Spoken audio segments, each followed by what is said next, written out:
I never asked for this.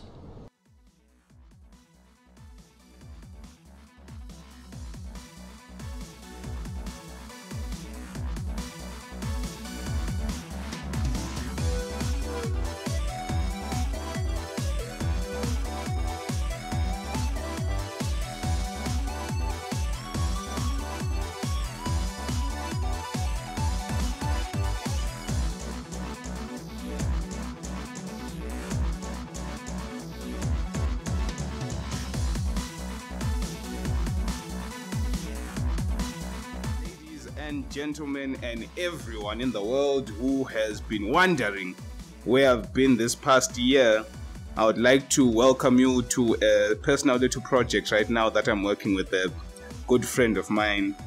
I don't know if he thinks of me in the same way, but I'm here. I'll introduce him later. But for now, this podcast is something that we hope to be doing within the next couple of months as a way for me personally to talk about a few topics in terms of gaming and things around me currently right now, and of course to talk to the subscribers of the channel, because we haven't had a little one-to-one time. Most people post comments, but I can't respond. No internet. That's kind of my issue right now. Ever since my last channel update, I've never been able to actually take some time to talk to the people, explain to them what happened after I finished university. But anyway, ladies and gentlemen, I'm back. Hopefully, if you talk to me from now on, I should be able to throw in a few comments and even talk about some of the topics that you will bring up in the comment section below. But for now, welcome. This is our new podcast. For now, the working title will be the Spiral Arrow Podcast, and I hope you'll enjoy it. For now, I'll be talking about different gaming topics, and in particular today, we'll be talking about the fighting game community as a whole, some of the few things that we think need to be addressed as we start and move forward, and hopefully we'll talk about some of the experiences we have. And as I was saying, I'll be doing this with the aid of one of my good friends. If you watch the Mortal Kombat tournament, this man destroyed me with a broken joystick. Ladies and gentlemen, MuscleMan is in the building. What's up, man? Hey, nothing much, man. Ladies and gentlemen, MuscleMan C137. New update? Yes, updated my always arcade edition. Yes. This is me, new and improved. New and improved. Here to stay now. Here to stay. My question before we even begin anything, right? Why do you think, or how do you think this podcast can help the people listening? This is out to anyone. These people don't need to be even in Zimbabwe. Whether they're in Zimbabwe or out the country, what do you think this podcast, what can they get from it, in your opinion? If you have any thoughts on that. And what do you think they can get from it, and what can we do to give them what they want? Just in general. Well, hey, to start off, I think, we're just... Personally, for me, I'm just your average guy, your average gamer. Make my money there. I'm not earning a 6-figure salary, so I want to try and relate, some of the things that I think a lot of people in Zimbabwe to begin with go and experience on a day-to-day basis. So for me personally, I'm a gamer, and fighting games in general. That's it has me by the heart right now, and I really want people to understand, and that's it. That kind of thing? Yeah. Well then, that will bring us, ladies and gentlemen, to the first topic. MuscleMan bring up a really good point. He came up to me and he said, you know what? He thinks that fighting games are awesome. And if you ever listen to one man who I despise, but one man who's very skilled at what he does, we have Echo Fox's Toxicity, who says fighting games are great. There's nothing else. It's at the pinnacle of everything. We have fighting games. Then there's everything else underneath. I can kind of see where he's coming from, but we've got our homeboy, our best friend, the man talking all the things that DM Pazzini, I ain't gonna say his real name, but he claimed that one of his fighting games might just be the best game in existence till this day. He even looked back to the 1800s when people invented chess, or whenever they invented chess, he was like, no, that was all intellectual. But MKX might just be the best game in existence. So now, MuscleMan, you're telling me that fighting games are great, fighting games are awesome. You and Tokido right now are literally holding hands. And then you told me, like, one good thing to talk about is, like, what got us as players into fighting games. Because you have to understand, we all play different games. It's very easy to find a subgenre or a genre of a game and be like, you know what, this isn't working out for me, I'm just gonna play what I like. So what got us into fighting games and what has kept us there? Because I have tried some games and I was like, you know what, I can see where you're coming from, but it's not something I can relate to. So I don't know, maybe you would like to talk about this, your history with it, maybe a few points, what got you specifically into fighting games, what's kept you in fighting games more, I don't know, has it kept you more interested than other games? Is it the same level of interest, or do you think fighting games are just it? You don't need anything else. What do you think? Oh, well, okay. To be honest, I think I started playing games when I was probably 7 or 8. Got my Golden China, one of the famous rip-offs from our good guys in the East. It wasn't an original Nintendo. It was a Golden China or a TV game if you are from this part of Mashonaland Central. But yeah, since then, it's always captured my eye. Games, the colors and stuff, all that was great. And then a friend of mine got a PS2 from the UK. First game was Devil May Cry, and I was like, wait. Let me just cut you there for a second. Okay. You went from a Super Nintendo to a PS2 immediately. Not immediately. That's a big jump right there, man. The story is elaborate, and I might have to, write a bit of a book there. But Right. Before I played the PS2, there was an arcade, and there was lots of stuff going on there, racing games and stuff like that. But that's where I picked up on Tekken 3 and Mortal Kombat 4. Okay. PS1. Yes, I remember that one. So, back in the day, we'd move as a crew, guys, playing different games, but there was just something about playing the fighting games that was a bit more, to say, savage. It's something more cool. You were the cool guys. There was something, when people decided to play you in Tekken, and they always wanted to do the dirty stuff, just sidestep you all day and grab you from the back, Orang had that the flamingo. Where you kick your face halfway, just all over the place. So there was that aspect that it was cool, to just troll your guys and just on the way back home just make fun of each other and stuff. So yeah. And if that's what got you in, that it was something niche to you guys, it was something unique to you guys that other people probably looked upon and be like, hey, what are these guys doing? You know what I mean? Or maybe, oh, that looks nice, but I don't know what they're doing. You know what I mean? Is that what kept you playing, just being the cool guys playing the hard games, or was it something else at the time? Well, at the time, now that you bring it up, I don't think I've ever told anyone this, but in the arcades, there were these two older guys. I've forgotten one of the other guys' names, but there was a guy, his name was Gordon. Come there, he'd clean everyone and take it. He'd clean everyone, and these are the two guys who would just be playing each other, like, for hours on end. And, us were waiting in line because they only had like one copy of the game. So now when we're playing, these guys would like tell you like quarter circle and semicircle, and I'm looking back and I'm like, what is that? What is that? I haven't done circles in school yet. I'm looking and I'm like, I'm looking at the PlayStation controller and I'm like, what do I have to press like this, the circle button, like with half of my thumb? I don't know what. That was just alien to me. So yeah, that's one thing that I think, alright, I was like, okay, there's something more to this, something more to it. So yeah. Up until I got a PS2, I think that's when all the crap was thrown on the family. Things were just haywire. Okay, my grades shot down. I didn't give a crap. You were all about the games. That's what it was about. Yeah, and particularly me and a cousin of mine, he's traveled to the diaspora right now. He was as into gaming as I was. So would get, we had a couple of other games. We had a racing game and God of War or something like that. But there was Tekken 4 and Mortal Kombat Deception at the time.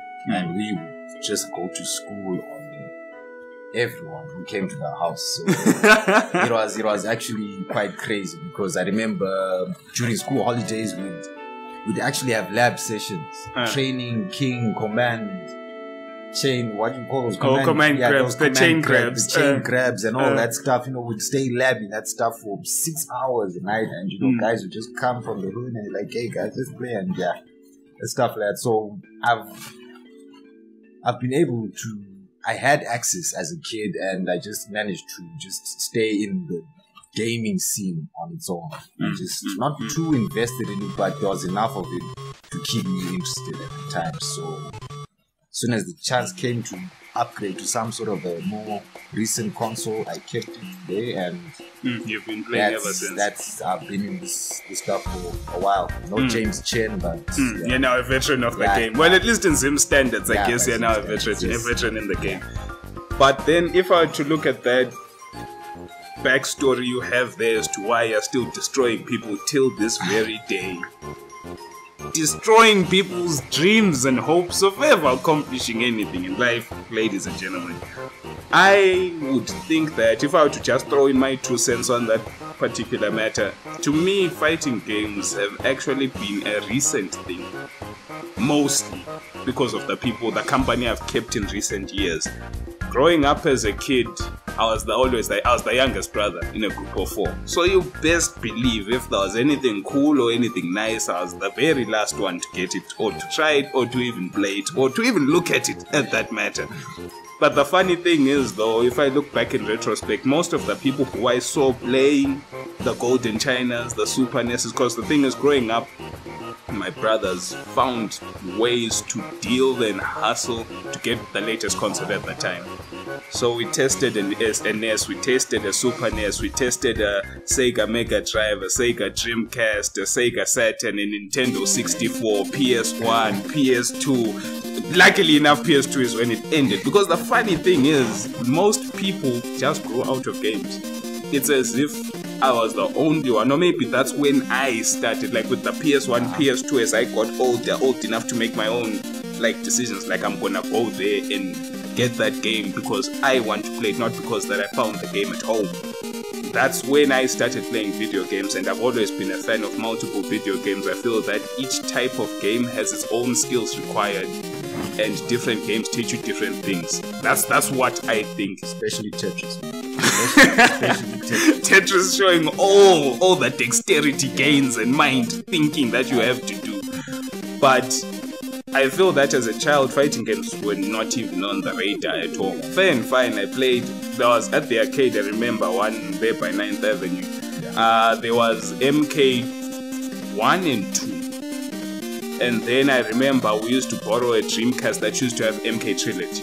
So I've seen those, I played them, it was cool and all, but it was my brothers playing most of the time. I was just sitting there like, hey, that looks nice, but yeah, whatever, I'm gonna go play outside or whatever. And then as I grew up, different games came in, the games that I personally had to find myself and invest time in myself, maybe even with the help of my brothers, games like Tekken.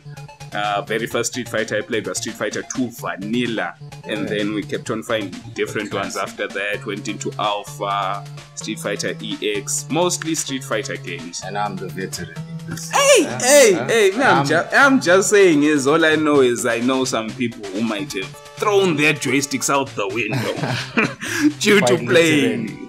After playing this MuscleMan guy, literally joystick was out, even though the code room doesn't even have windows. There was a window made that day with someone's joystick.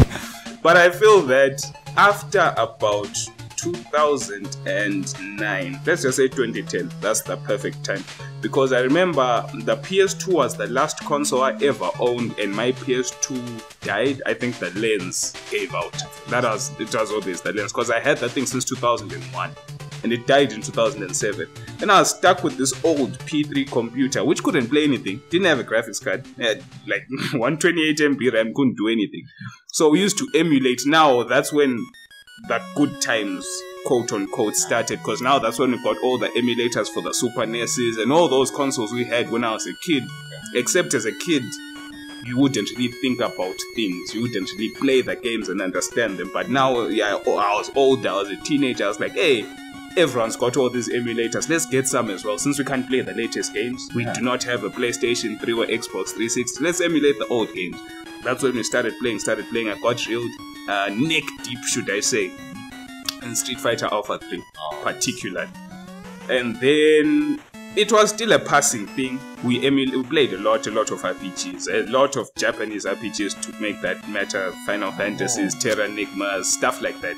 And then 2010, 2011, funnily enough, we're playing games like Dragon Ball Z, Budokai 2. That's when we're like, you know what, we really enjoy beating each other up. Because it was Dragon Ball Z. Who doesn't like Dragon Ball Z? Let's make something out of this. We kept on going.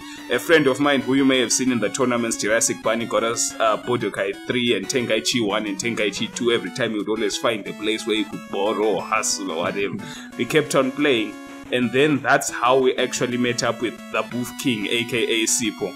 There was one day he passed by our house on a Sunday. Then when the betas happened 2015, played every single beta I could get my hands on, and from then I was like, you know what, I'm just gonna go neck deep Street Fighter. And I'd had a copy of MKX, but hey. That's another topic for another day. And then from then, we just kept on doing. But anyway, for me, that's what kept me interested. What got me into fighting games was just seeing people playing and having a chance to go look for games myself. So like, hey, let's go get one of these. Then we're like, hey, Tekken is cool. What let's keeps do that. you going then? Right now, in all honesty, it's trying to be better. Initially, it was trying to be better, because with Street Fighter 5, I was like, now let me try to be better than I was with 4, because now I have the resources. We all understand what the internet is and how to use it. And then I started losing. Then I realized that, you know what, not everyone is going to be a good gamer or whatever you're going to compete in. But all my experience online with Dota 2, the hardships of always losing and the victories when you win, showed me that you just have to have endurance and just play it as a game. And from then, it's just a video game. It's one of those, it's hard to understand that when you're losing, but you just have to keep on reminding yourself that. And from then, I was like, let me just try and see what happens. Because I mean, this place of ours we're in doesn't really have much else. Or maybe this place is Zimbi. And we're gonna actually, that is what's going to push us into the next topic is how can you like the accessibility.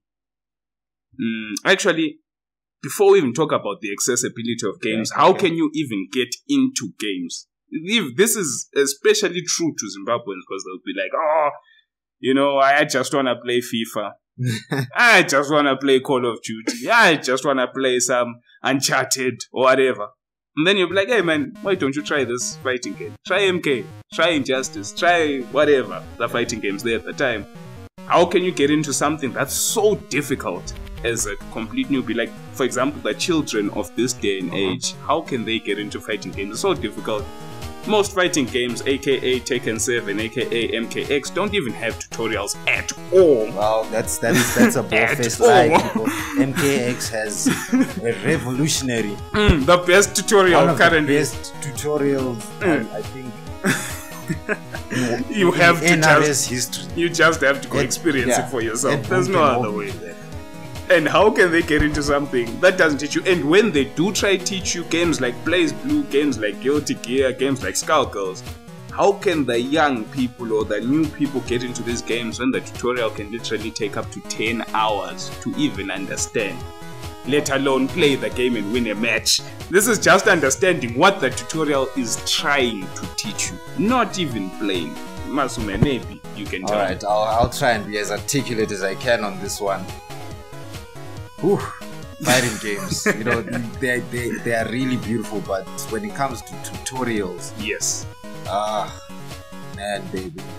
Apart from games like your Blaze Blues and your Guilty Gears, they have really some revolutionary and good tutorials. But fighting games, the way fighting games are designed and the things you need to understand on just how to get a win around rather. It can be baffling to someone. And when you grow up in a culture where the best fighting games play on the most best performing machines like PC, your PC has to be like, hey, I'm not too well versed on it's gonna have to cost a lot of money. But in short, you need money, and it's not gonna be something like $100. Yeah, it's just gonna cost a lot. But I won't go into figures. In a country where fighting games in general are just played as just the layman's game. You don't you pick up a controller and people think, okay, just mash it out, you win. Whoever presses buttons the fastest, chances out. Exactly. That's one thing, I think, because people walk in with that mentality to say, okay, I can just pick up this game and just mash and win. And you get your people. I'm sure somewhere out there they do have their days where they have dedicated a weekend and we play some. For we know, they probably play Street Fighter 4. Who knows? Someone probably has Guilty Gear. Somewhere hiding. And they just mash and win and think, well, I'm a god, so I'll just keep it there. I'll rather concentrate on a game like FIFA where I know it's a bit competitive because they know what they're doing. And no offense to FIFA people, but show me the frame data for FIFA and I might take you a bit more, just a bit more seriously. But when someone has that mentality to say like, well, it's just a match's delight and you can just win, and you meet someone like Raziel or Last Emperor or Jurassic Bunny, and they just beat you by just walking back and just and with punishing you all day, and that to someone who actually thinks that they're doing something and they just take that same mentality and throw it in there and just get completely destroyed. That becomes, that can crush their whole world. And now when you try and tell them like, hey dude, do you know what neutral is? And they're like, what is that? What's footsies? What are you talking about? What do you mean neutral? I mean NJP. What's neutral that? Jump. Neutral jumping. I think I only found out when neutral jumping was last year.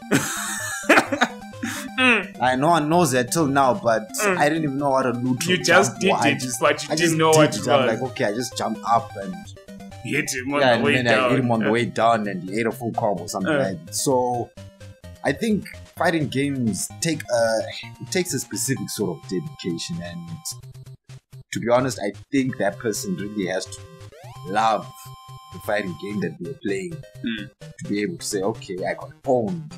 But you know what, I don't mind learning, even though there's like freaking over 30 things that you have to learn, besides, just neutral game, just spacing and all that before even going to comboing and say, I wish fighting games did have better ways of teaching these, but it's sticky, but I'm sure we can try and nurture a certain culture as long as we can treat the newbies with, how can we can try and treat them and try and break the game down and make them understand it the same way they would FIFA, or Call of Duty or anything else. I think that you can find it somewhere in them that it's hard, but trust me, the rewards are good. Even you can lose 50-0.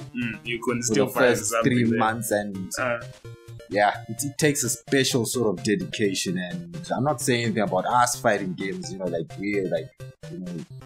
already there. Yeah, no, but it's not for people with small physios, small hearts in the vernacular. That's it. That's just someone who's just got no will to fight or whatever. But if you can nurture that in people and just encourage them, you have to be quite encouraging. You think? I would like to argue. I would like to argue against that. There was once a time when we were first starting the Cold Rumors tournaments, the very first ones actually. Yes. And I was talking with Sipo Wolf King, and he was saying that it's all good that you're trying your best, printing flyers, posting flyers, trying to contact people, and the numbers are still low. It's like, no, it's okay to try. But one thing you have to understand is that if there are people who like fighting games, they will come to you. You know what I mean? Because even if I think of the time when I was playing back 2010, 2011, we used to have Friday night fights at Kingdom Bank with the guys. I never knew any of those guys, but not that they found me, I just heard that they existed, and I immediately went there. I didn't even know who the hell they were. Sipo just told me, bruh, we've been playing Street Fighter for this whole time, but there are actually other people who play well. Because Sipo, Sipo and I, Jurassic Bunny and one guy in Harare, were literally those were the only people I knew who played Tekken or Street Fighter, at least to some competent level, not just knowing that the game exists and mashing buttons. And then as soon as I heard about Kingdom Bank, immediately I was there. And of which I was in high school, so to justify being out at night, Friday night, to my mother, it was another story. But she understood. I liked games. I'm not going to do anything bad, really. And she was encouraging of it. So he was like, you have to just look at it from that point. It's just that right now in Zim, with the current situation, people don't really have time for certain luxuries. Yes. Only the luxuries that get you away from the stress really strive. People party, people drink. They drink a lot. Because that's the easiest way to just have a good time and forget every bad thing. Stuff like gaming, fishing, sports, you know what I mean? Yeah, all those things require dedication. They require money to start up. Especially.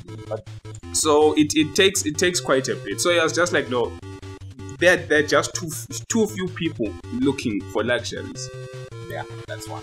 Part one. And amongst those people, there are even fewer who play video games at all. So amongst the people who play the games, there is just too little of a sample space of people. So chances are we are the fighting gamers of Zimbabwe, or at least of Bulawayo. We might just be those 10 people you see in a KRW tournament video. Might just be the only 10 people playing fighting games, at least to some degree. You know what I mean? As in, they genuinely say part of my gaming life is X, Y, Z and fighting games. We might just be the few ones. Now, I'd like to hope that's false, but I think that's genuinely I still have hope. I'm still in denial. Call me what you want. You think there's hope? I feel that that day internet is accessible to everyone, including kids. Yes. And everyone can have a budget to get what luxuries they want, mothers buy their things, fathers buy their things, and the kids can then still have money to buy what they want, the toys they want, the gadgets they want. Chances are that would encourage more kids to play games such that when they grow up, they might turn out to like video games. But I think for our age group, there are too few people who were raised on the notion that video games are okay.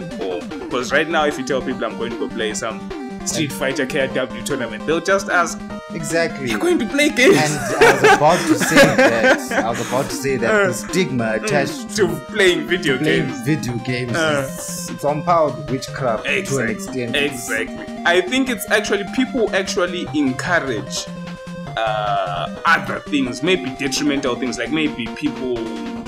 Let me try to think. I don't want to sound judgmental. I don't know. I think I'm gonna sound judgmental just to make my point, but this is, don't take it that way. It's not what I mean. But I'm saying, for example, if I said I'm going out drinking, I'm telling people I'm gonna get hammered. Like my goal is to get knocked out tonight. You know what I mean? Yeah. Chances are people give me a thumbs up, like, hey, this man is about to have some fun, things are going down. But then if you say I'm about to go play some games all night, it's a gaming night, I'll probably be sleeping tomorrow. Not because I have a hangover, just because I was playing games all night. They'll be like, video games, bruh. Shouldn't you be doing something with your life? You know what I mean? Yeah. It's always that thing. Even me right now, I'm in that position where it's like, yeah, life is hard. I'm trying to do something with my life. It's hard. I can't find an avenue to escape. So when you play games, you always think to yourself that, shouldn't I be doing something with my life? That's what I feel it is. It's about preference. I mean, people, we all have our own likes and dislikes, and hey, there's nothing wrong. Like if you don't like the one or two black labels, and Like, there's nothing wrong with that, but just that stigma. It's one thing that is really stifling. Yeah, true. The gaming community in the general, whole of Zim. I feel that's what it is. Because there are a lot of kids, I believe, want to, but the parents are like, hey man, go to school. Okay, I've been to school. Can I just rest now and play games? Study. Yeah, I've studied and done my homework. Go to sleep then, because tomorrow is school. I think that's what it is. And that brings up to what you're talking about. Accessibility of these fighting games in Zim. I've got like 3 cents I would like to throw at this. Okay. But first I would like to hear why you thought this was like a topic to, well, which it is the topic to talk about, but like how did it come up amongst all other topics we probably thought of? How easy is it to get into fighting games in Zim? What makes it hard, if it's hard, and to get into them, and what can be done about it? Because now I've got a very interesting thing that happened to me in regards to just this on its own. But what do you think? Okay, all right. Well, with this one, it's mainly just the people that I think the only reason why people aren't in fighting games right now is mainly because of the company they keep. Right? It's right now fighting games like you said earlier, XYZ people are doing this here. Even in gaming, the gaming scene on its own, people can play playing the Call of Duties, the Battlefronts, or Battlefields, FIFA, Pro, whatever you're into, and then fighting games on their own are at the bottom of the food chain. They're just yeah, most people don't even sell fighting games, to be honest. They don't. They only, well, at the arcade where I'm at, we have sold just the easy NRS, or should I say that more accessible to be politically correct, the more accessible fighting games like Mortal Kombat and Injustice. Those are the ones that have really moved, and because those ones, well, they're pretty easy to learn, and Tekken as well. I feel that you don't require any in terms of execution, execution and just dexterity. You don't need to know what you're doing to do anything. But we have Blaze Blue, Continuum Shift, and very first one. No one's touched. No one has even looked at the disc. There's one customer I remember who came in and asked, okay, what fighting games do you have? And we were out of all the other games. And okay, there's this Blaze Blue. Would you like to see it? Like, alright, cool. Okay, so this guy here was from a particular high density area that I won't say any. I won't specify on which place it came from, but I was hoping it's some chance. But as soon as I put it on, okay, the guy sees the opening video. It's like an anime cartoon. It's like, I'm like, alright, let me show you what happened here. And the second this guy saw just the graphics or just the artwork that went into it and the sound effects, and he was like, I know, it's cool. He was very. He was like, I'm done. Nah, it's okay. I'm done. Now I'll be back, and he was out. Never saw him again. So yeah, there's that. It's a lot of people. I feel like if he knew people who just played more than one fighting game, that his opinion would have changed. Yeah, it could have. Well, it could have been. Well, not that it could have changed, but he might have been more open to like, okay, I've seen, a couple of people play this, but the guy just saw cartoon. That was. He was like, I'm too grown up. Exactly, for this. I'm too grown for this, and thanks for the recommend, but I'm never coming back here. That was the last time I saw him. So yeah, I think fighting games. They're hard to get into because of the way they just looked at. Just anyone in the gaming community. There's just something up. There's something. I don't know what it is in particular. But I can attest to it because I never liked any hand-drawn games myself. Street Fighter, I didn't even like it until what? Recent. Just recent. Yeah, I didn't like the way it looked. But I gave it a shot because I was already well invested in one fighting game and able to learn and look at That's me. what happened. I mean, Now game. destroying in a second game. So Yeah. literally, this man is just here to end people's dreams. But then, if I were to just talk about that accessibility now from an economic point of view, most people definitely have closed opinions, as in people just want to play what they know, screw everything else. I honestly don't care if I've never seen that game. I will never see that game. It won't matter. So that's the issue. Probably because part one, whether it be gaming on a PC or on a console, it's too expensive. Yes. People don't earn enough money. Now the thing is, maybe some people listening right now might be like, hey man, like a first-hand PS4 is like $300 or $250. That's not much. But then let me just try put it into perspective.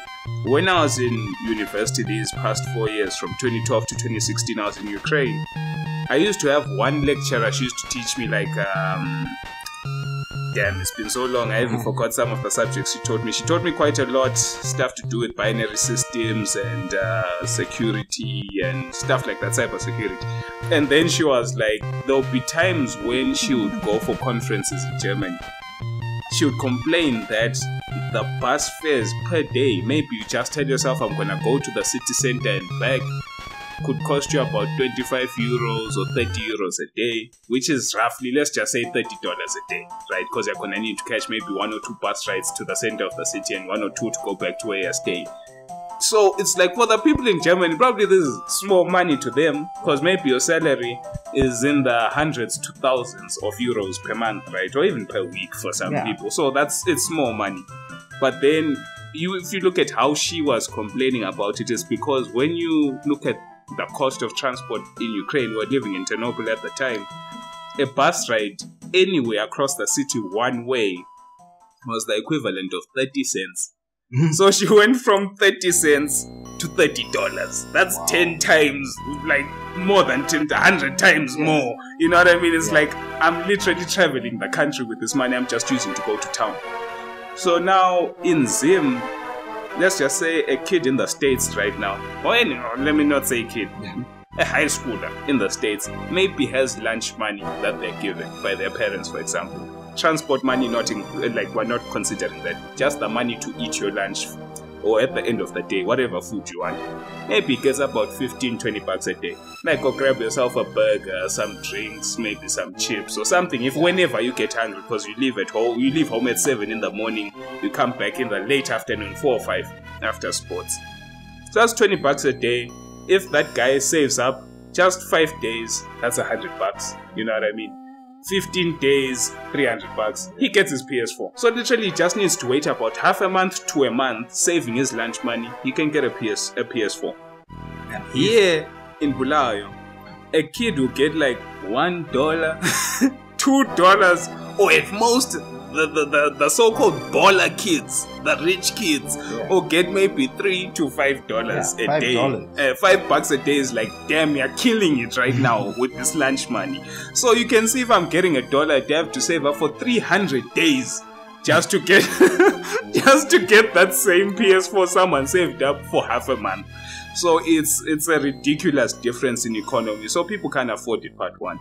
And if you can't afford it, usually most people go to the arcades, because they buy the consoles and the games. I just need to pay them to use them when I have money. But the issue is, your time is limited. MuscleMan will be telling you, hey man, the money you gave me is only good for 1 hour's worth of play. So you best believe there is no time for experimenting. In this hour, I need to have as much fun as I can. And you might not have fun learning something you don't even care about. So I think that's the second one, where it's like, it just doesn't work. You can't afford it. There's not enough time if you can't afford it, because you're paying to play.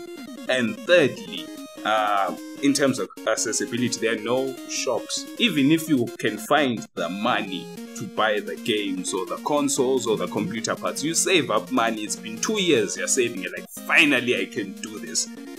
and then you go look around town and there's no single store. Not a single one. Not a single official retailer that sells these things. Then it's like, so what do I have to do now? I have to go behind, go to the cold rooms, go to this, look for guys who have connections outside the country who can try purchase it for you. Then you pay them to deliver it to you. But then now guess what? That money you saved is no longer enough. Now you have to pay for the services of delivery, the services of it coming in one piece. You don't want some broken thing coming to you, and you need to make sure it's brand new, it's not stolen or anything. So either way, there's just too many factors. Like right now, personally for me, if my PC were to die, I'm done. That's it. I can't afford any other PC. Pick up another hobby. Another hobby, man. Maybe I'll start like mowing grass. I think that's where I'll be. But anyway, enough on that one. But that's what I feel. It's hard. You can't really, even if you really have the passion for it, like we're saying, there's some people who might be undercover wanting to come join us playing fighting games. Maybe they just can't because maybe they're scared. Like, hey, if I go there, I'll get beaten hard. But maybe if I had the game, I'll practice till my confidence is up. And then I'll go show them what I can do. Or maybe the guys are playing a fighting game that I don't even like. I wanted to play Blaze Blue. Yeah. But they're playing Skullgirls. What can I do? You know what I mean? At least if we could afford to get the copy of that game, or if he could afford to get the copy of the game that we are playing that he doesn't play, things could have been better. But money is always a factor. Yeah, especially in this country. Money is a factor in every decision you make. And there's no money, so no decisions are ever made. But just to end that discussion of accessibility, my stance being that it's not accessible to most people. Last year, I think it was around March, I just met, if you watch any of the KRW tournaments, there's one player called King who's always destroying people in Tekken tournaments. Oh yeah, that guy. Public enemy number one. He once told us about some function that was happening at Rainbow Hotel Bulawayo, being held by some guys called the Tech Village. So it was a gaming convention. We're like, what? Gaming convention? Oh my god, this is it. It was me, it was Big D, Dario, you remember him from old tournaments. It was King himself, and we even took Duke, the Last Emperor. We're like, let's go check these guys out. Since they're so close to the cold room, maybe we can, tell them to come see what we're doing, show them our videos on YouTube. Maybe, these guys are serious, we could do some partnership. The resume was awesome. Everything was there. It might not have been the best, but it was better than nothing. Way better than nothing. So we went up there, we checked out their stands, their different stands for video games. They had setups of Xbox Ones for people to play FIFA, MK, whatever. They had one big projector that had slideshows of different photos they were taking at their different conventions that they had. Alright. Sorry, just to ask, how many guys were they playing your FIFAs? Well, the thing is, the dominant game, or was it just? There were about 7. I believe there were 7 consoles. 5 were Xbox Ones and 2 were PS4s. Okay. I think 3 might have had MKX. Wow. Bear in mind, it was MKX vanilla patch. No Excel, no nothing. It's better than MK versus DC. I guess. They had 3, so that means there are 3 were MK, and I think of the remaining 4, 1 might have been Pro Evolution Soccer 2017 or 2016. Maybe it was 2016, because the Pro Evolution Soccer was older. It was an older copy than the FIFAs that they had, FIFA 17s. And then, technically speaking, there were more soccer players than there were fighting game players. They'd even planned a LAN for PC gamers to come, but I didn't find any PC gamers there. But I remember seeing at least 3 guys who had set up a LAN with their laptops. They were playing Modern Warfare 3. Wow. So maybe the PC gaming community never heard, they never came, or they didn't care. Likely. Maybe. Or maybe it's one of those 3 guys were working for the Tech Village, trying to market the guys, hey, come. Be marketing, Modern Warfare 3. At least it was something. So, from what we've seen, around Zim, or at least around Bulawayo, this was an effort, an attempt at something. So there's no way we can leave here without talking to the owners of this. So there were lots of school kids running around the hotel, different conferences to do ICDL and computer courses and stuff like that. Then we found one of the guys. I won't call him out by name, just don't want to fight people. But he was the head of the Tech Village conference at the time, and some of his assistants. Then we told them, we are guys that are doing this whole KRW thing. We're really big in video games. Like, we really like video games, and right now we're trying to make a breakthrough in the fighting game community in Blair, because it's hardly there. Yeah. So it's an avenue for us to try expand, make tournaments, stuff that can be marketed and viewed by people, even on local television. Yeah. We weren't scared to even try that. Yeah. The guy was so open. I was like, hey, that sounds like a great idea. We need to find more guys like you. Because King had also played one of our coach and promotional videos on the projector, because he knew some of the guys there. Right. And he was like, if those are the things you're doing, if that's what you made, you guys you have an idea of what you need to do. You know what I mean? And he told us their plans of they were going to move into the big Ascot shopping mall. You know what I mean? They're gonna set up office there, and then they'll start helping people out from there, because they had, apparently this is what he said. Mm-hmm. He said they had ties with NGO companies that brought in funding to them and medical aid. So he was like, that funding they had a section in that funding that was just dedicated to computer things, parts, stuff like that, but usually for businesses. So this was they now wanted to make. That was the beginning of the gaming section that they wanted to make. So at least they told us that they wanted to make a gaming section where people, getting video games to sell to people, get people to know that you can actually buy video games. You don't need to leave the country, get consoles, get PCs, graphics cards, etc. to supply people so that the gaming community can actually grow at an affordable price. In quotes, that's what the guy was trying to tell. And then they gave us their contacts.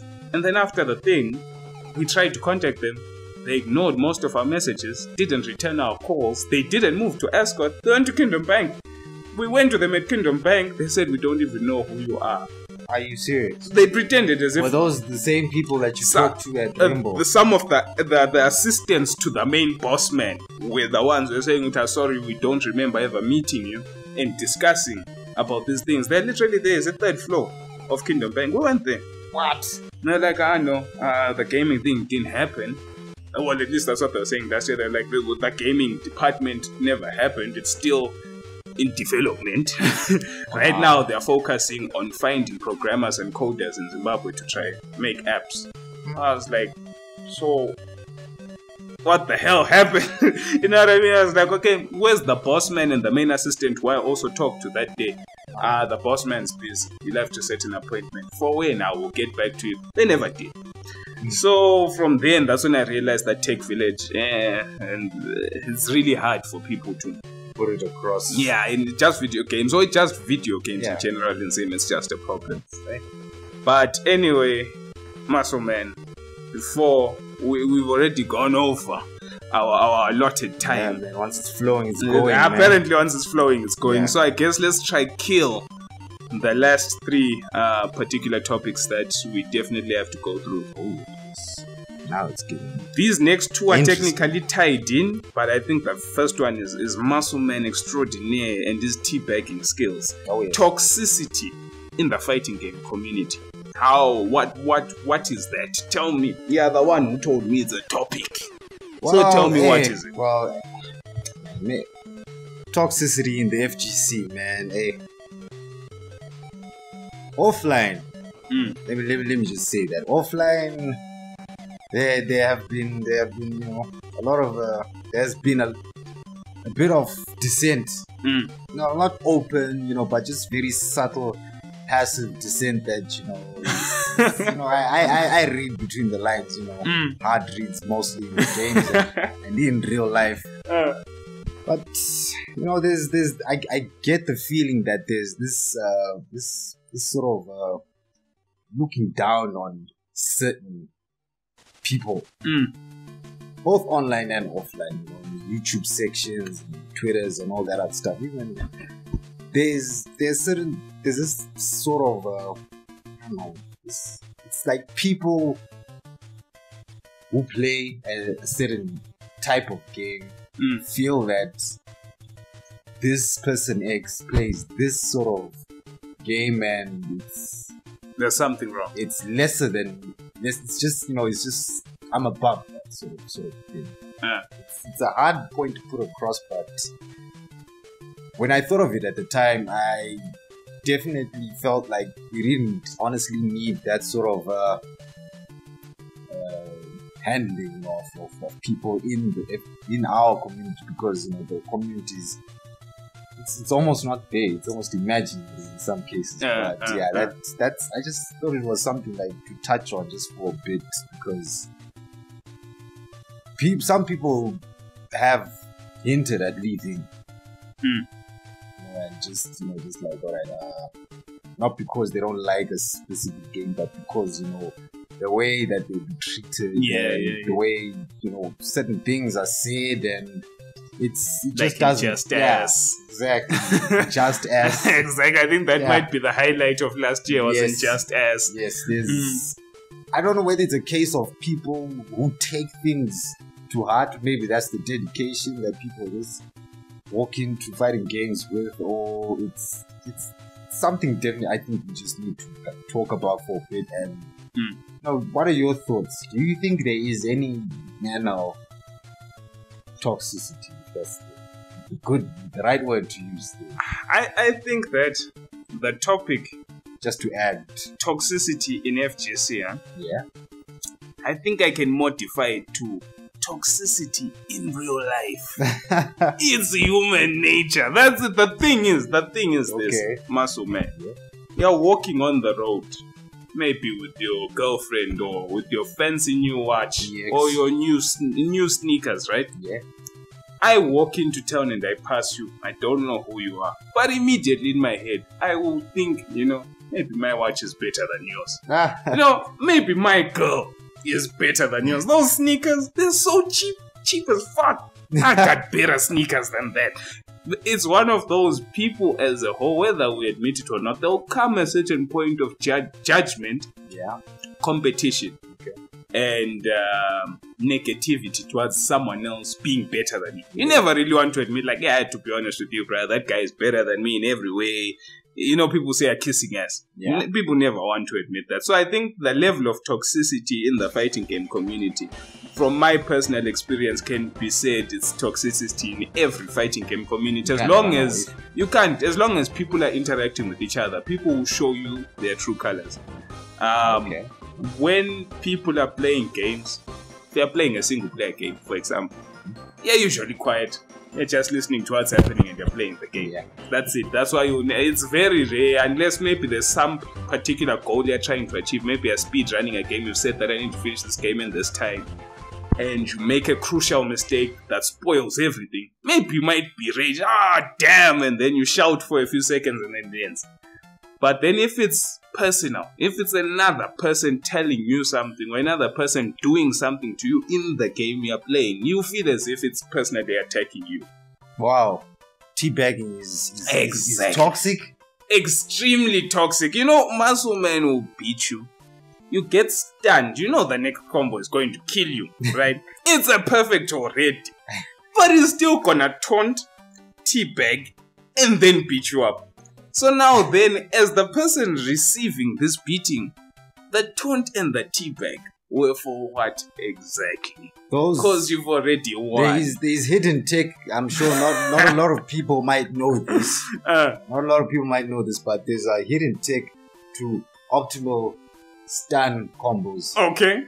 It does the job in the game and to the person you're playing to. So even if the stun combo doesn't kill, I mean, it's the job is done. The seeds have been planted, and the friendships have ended. Not the friendships. I don't think teabagging should honestly.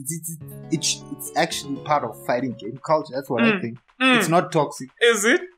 It is. I don't think it is.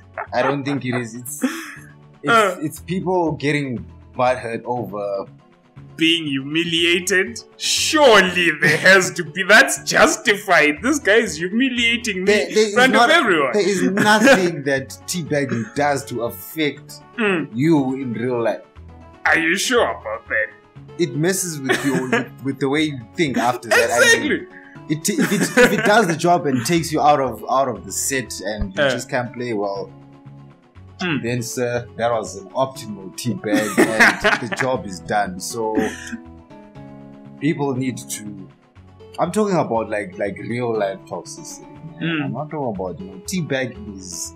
But I feel that that's exactly where it starts. The reason why I say this, let's step away from fighting. Am I being a hypocrite right now? Is that what you're saying? Besides that, you've been a hypocrite. Apparently, he's been a hypocrite. But now let's talk about other games. I've had experience in first-person shooters online. First of all, Counter-Strike Go and Dota 2. Played a crap ton of those games. Crap ton. Like I think my a ton of I quit Dota 2 years ago. But my record, like Steam says, I played about 2,700 hours. So that's a lot, even though there are people who played more. But then the thing is, during that time, I met some people online who I've never seen with my own two eyes, who became close friends, who became family that I never had. You know what I mean? Such that when we play together, you know that you're playing with someone who you want to do well. So you're not just thinking about, my score, how I should win. You're thinking about, I'm going to do this to win, but this guy needs help. You know what I mean? Maybe right now they're pressuring him in a certain way. I need to make sure he has a nice game too, that he can shine. You know what I mean? Let him win too. So when you now factor in those positive, let's just say the positive real life emotions into a video game, right? I really want these people to win with me. Let us all be happy together, for example. Then you go to a video game whereby it's 1v1, it's do or die. The person next to you is the one dying, but yet that's the same person who's your friend. So how can you want someone to win? For them to win, they have to beat you. Yeah. You know what I mean? So at that point, if I start talking trash, MuscleMan, you can't do this. You think you can play this character? Your character's trash. What are you doing? Just go back to that other character. I don't even know what you're trying here. We haven't even pressed any buttons yet, but I'm telling you this already. Then we're gonna say we're friends afterwards. How exactly does that work? I'll tell you you're trash as shit. You'll never hit that combo on me, even if I blindfolded my eyes. But then I'm your friend. With talking trash to people in real life, that's something else, and I only talk trash when people know I'm trolling, and of which it's mild trash, like semi-heated trash. It's nothing serious, right? So this is just my philosophy when it comes to my fighting games. We're already cool to each other in real life, man. I mean, so we can't be cool in game. We're good friends. We're playing a fighting game, right? So we can't be cool in the fighting game. That's the real question. It depends now what sort of... I mean, teabagging, I think it's also a matter of context. I mean, I can't teabag you in a winners final of freaking Evo top 8. I mean, that's just... Hey, that's unjustifiable. But it's been done. It's been done by people who are not telling us the full story. All right. Nako do... there's some hidden tape. I don't know what is. He's hiding something from the world. All right. The man is watching wherever he is. But, I mean, it's a fighting game. So, for me personally, we're already friends in real life. I mean, the most we can do is just talk trash on WhatsApp groups and beat the living daylights out of each other. I mean, beat the stun into someone. Occasional, perfects and more than often teabags, and it's just fun. So in the proper setting, if it's the first 10 or something, I will do it. But in a tournament, and if I don't respect you, that's when you need to come out all the time. Yes, that's when I'll use it and I'll know how you take it. And teabagging is life. Because the reason why I was just bringing up those particular situations, because in the end, ultimately it was the reason why I stopped playing Dota 2. That level of toxicity within the gamers themselves, people talking trash to each other, hey, your team sucks or whatever. And to me, it would hurt whereby, let's just say, we're playing as a team against another team. Maybe we're losing, for example. The other team obviously is also talking trash, like, hey, you guys should just quit because clearly we've won. And stuff like, the typical stuff, Yes. right? Then it's like, that stuff you can deal with. It's the enemy team. It's their job to demoralize you and beat you. That's what they want. But then now, when your own teammates, let's just say someone from the opposition team is attacking one of your teammates, someone maybe who's your good friend, Yes. and they're now taking it personally, where you can see this is hurting their emotions. Like in real life, this person is now sad. You know what I mean? Or when there's now infighting amongst the team, like these guys are just telling us the truth of the match. Maybe one of us is messing up since it's a team game, right? And then now we are now pointing fingers at each other. But what now? Can we really call ourselves friends? When last night or whenever we played, I was like, MuscleMan, the most pathetic thing I've ever seen. You know what I mean? Just because of something you may have done that made us lose. So I don't know. I feel that what people do, especially online, because there are no repercussions, Yes. they're just expressing themselves in ways that they know they can't really do often. Maybe they do. There's some people who are douchebags in real life and in the video game. So they're just getting a chance to get it out there. And to be around people like that, I believe, isn't constructive in any way. Just to be around people who are always negative or always insulting or always wanting to start a fight. It could rub off onto you. You end up Yeah. acting in a way maybe that you weren't supposed to act in or that you weren't going to act in. But in the end, that was it. But we'll see what happens. I'm trying to get back into Dota now. It's been 2 years. I think the wounds have healed. Wow. So we'll see what happens. Man. But finally, before the people fall asleep, I know there's one person listening right now who's dozing off somewhere on their sofa.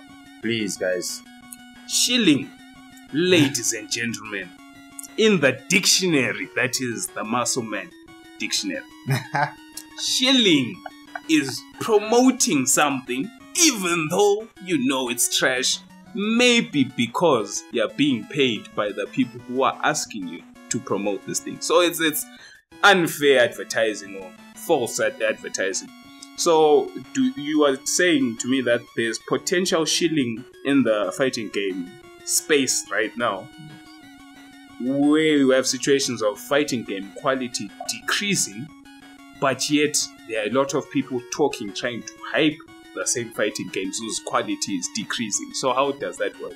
Do you think it's true for everything, or is there a specific example that got you to think this? Well, it could be true. And anyone can follow any scene right now. You can follow any of the current fighting games that are out there. You can follow that scene and pick up the game for yourself and compare them to the attention and the hype that you're getting, and wonder if it's warranted justified, or it's. For me, it's.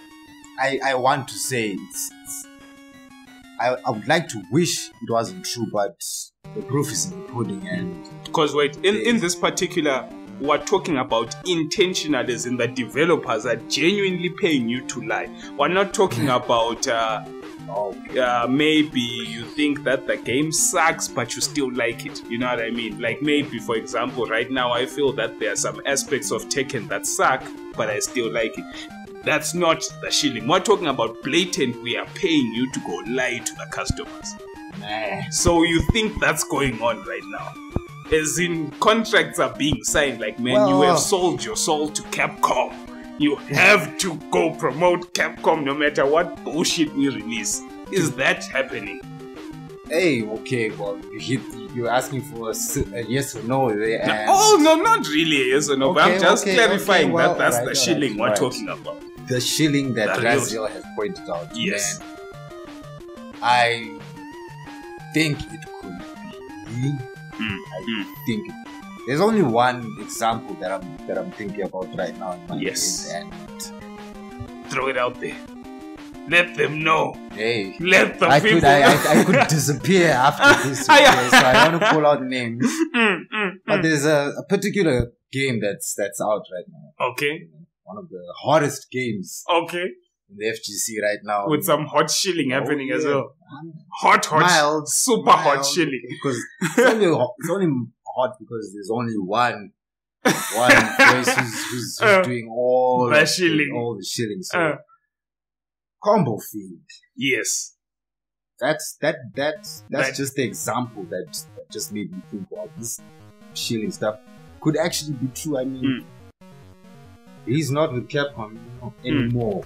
Ladies and gentlemen, just in case you didn't know, Combo Fiend, a professional champion in Capcom vs SNK 2, Marvel 2, Marvel 3, Street Fighter 4, and probably a bunch of other games I was too young to even know when he was destroying people, and Street Fighter Cross Tekken. This man was so good, Capcom hired him to develop Street Fighter 5. So, just in case you didn't know. And so you think him leaving Capcom had something to do with the fact that he was disagreeing with that direction they're going? Disagreeing, yes, and just not liking the direction that these games are going. Because to be honest, I'm not really a veteran in as far as my fighting game knowledge goes. I just entered the scene just 2 years, I think. 2 years now, I think I've been in the scene. Yeah. And I'm still learning every day. I'm sure Charles can attest to that. Yes. And Street Fighter 5 development, when was that roughly? What is when the game started being developed officially? Yeah. Or when Sony took over? Or when Sony took over. Well, officially, the original Street Fighter 5 concept came out didn't come out, but they said they started working on their version of Street Fighter 5, which was actually supposed to be 3D in 2013. It was supposed to have been set much later, because 5 is before Street Fighter 3. This was supposed to have been a branch out of what could have happened if Bison didn't die for good. Well, not for good, he's never dead for good, but like he wasn't, like if he wasn't removed from the story and he was still like the main bad guy. It was supposed to be a darker setting. Game was supposed to be 3D, Ryu, Ken, and they were supposed to be older. That was 2013. I believe Sony then took over end of 2014, a year later when they released Ultra Street Fighter 4. I think that's when Sony took over. Combo Fiend joined in 2012, 2013 as well. So I guess at the start of that concept, that's when Combo Fiend was working with Capcom. And then 2015, they released a concept of Street Fighter 5, which till this day I believe was the better version of Street Fighter 5 than what we're playing now. The graphics were totally different. The gameplay mechanics were still Street Fighter, but in a different way. More juggles, even the impact of the hits was different. It was a different game. I believe I still have a video on the channel when I was reviewing footage from that release of Street Fighter 5 before it was official. And if they had released that, I think that would have been the game to end all games. But we have what we have, ladies and gentlemen. And we love it. And we love it like that. This ain't shilling, by the way. Shilling. This is not shilling. Let it be known. My pockets are empty right now. We ain't shilling. But this is what we have right now, ladies and gentlemen. But I feel that when Sony took over, because Capcom said they didn't, quote unquote, didn't have money to finish the development of Street Fighter 5. Sony is the one that gave them the rest. And it could make sense, kind of, because Marvel used to sponsor Capcom to make Marvel games, so they used to annually give them some funding, to help them develop whatever games. That funding was cut. Some of Capcom's other their other franchises, they hadn't seen a resurgence in years. Like, for example, before they gave DMC to Ninja Theory, back in, was it 2015? The most recent Devil May Cry was 2008 with DMC4. So they literally hadn't had a well-marketable game that was engrossing a lot of money.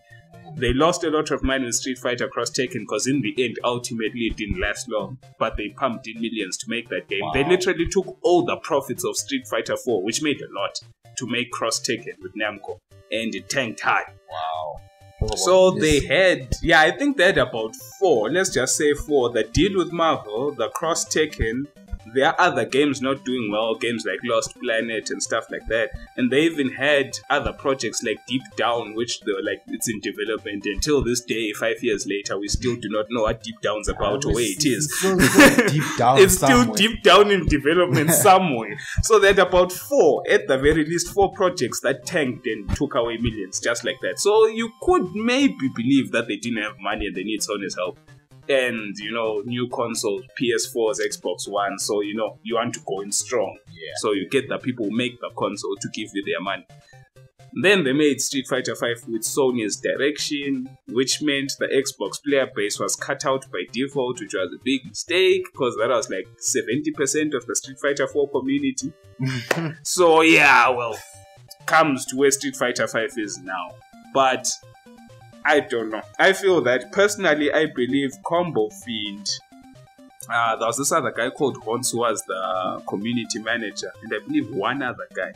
Even back in the day when Street Fighter Cross Tekken came out, there was this one director at Capcom USA called Seth Killian who was doing good things with Street Fighter 4. Even he left at the time. Wow. I think it's been a long time coming.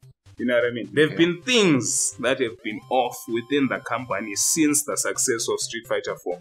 Like maybe people were like, we've done so well.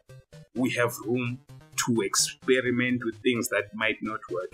And it didn't work. You know what I mean? Or maybe they said, we made so much money doing this. Let's try and make even more money. But they didn't realize that the money they made with maybe Street Fighter 4, for example, was because they were doing some good things, you know what I mean? Then with these other projects, it was now just, they were just looking at the money and not understanding what got them to the money. Exactly.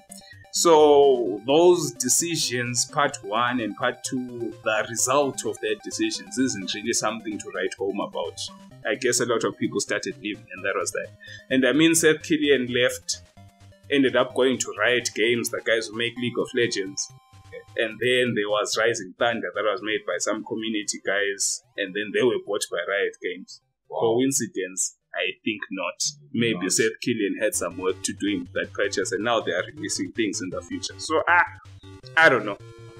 I think that the Shilling, maybe they are attempting to shill, but either way, it's not working. That's my point, is it's not working. The only real problem I have with this hype that they're giving, these games, these quite honestly games that can be improved much better. Way you could be having way better games right now, and fighting games being at their biggest right now. I mean, this is the biggest fighting games have been, and the fact that these subpar, to call them that, products are being given to us, and you have these well-known, these guys, these big companies unleashing games that are half done. Exactly, and you have guys who will have the whole community listen to them and just take their word for it. And if the game is hype, it's hype.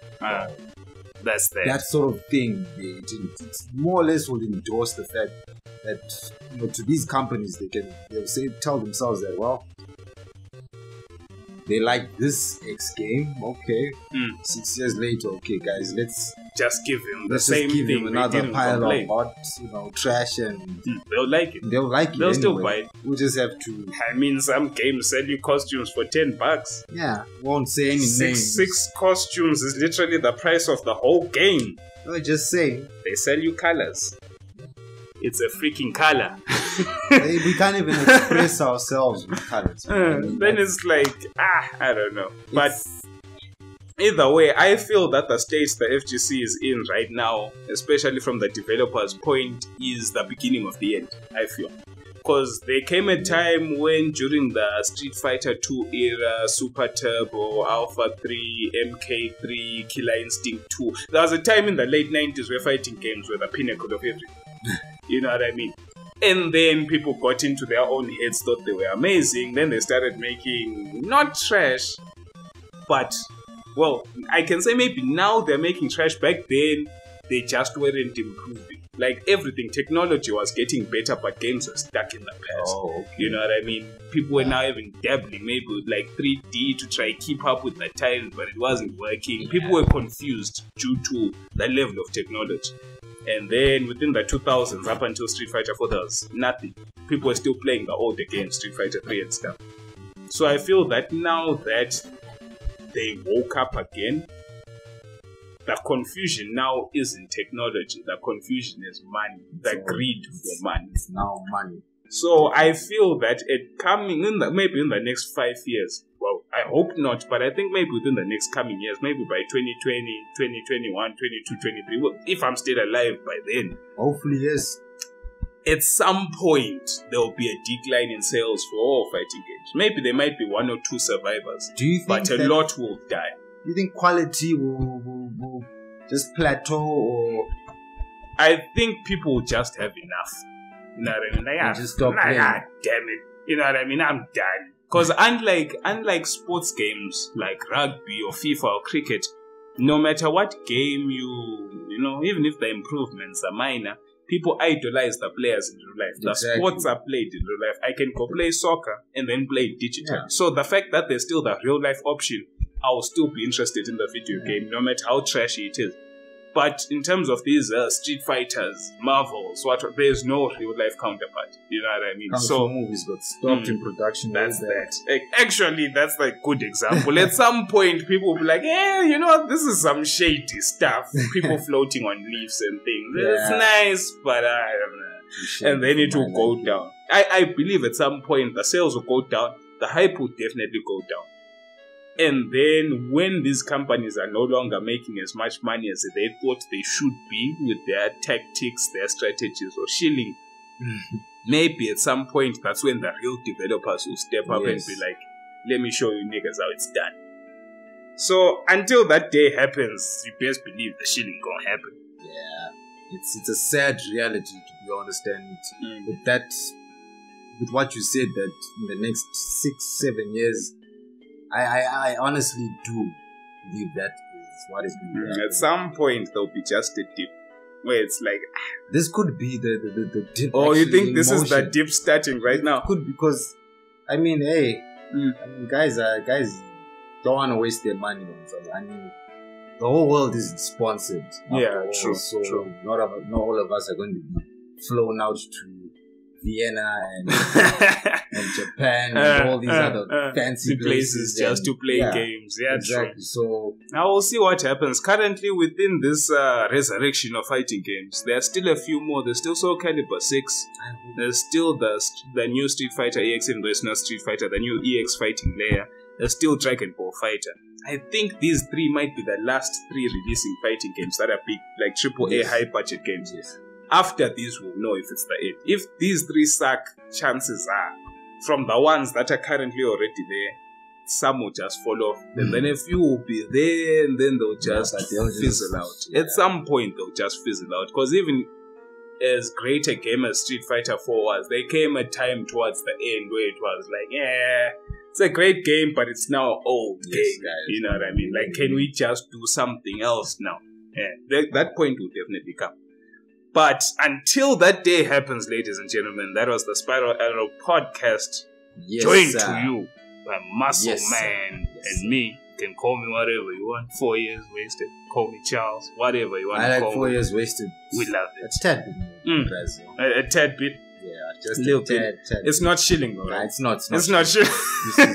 We're not Shilling here, man. Ladies and gentlemen, thank you for watching. Hopefully, we'll see you soon. Please, I beg you to support the channel, like, comment, and subscribe, and we'll be getting back to you soon with the next podcast. Thank you very much. Oh yeah.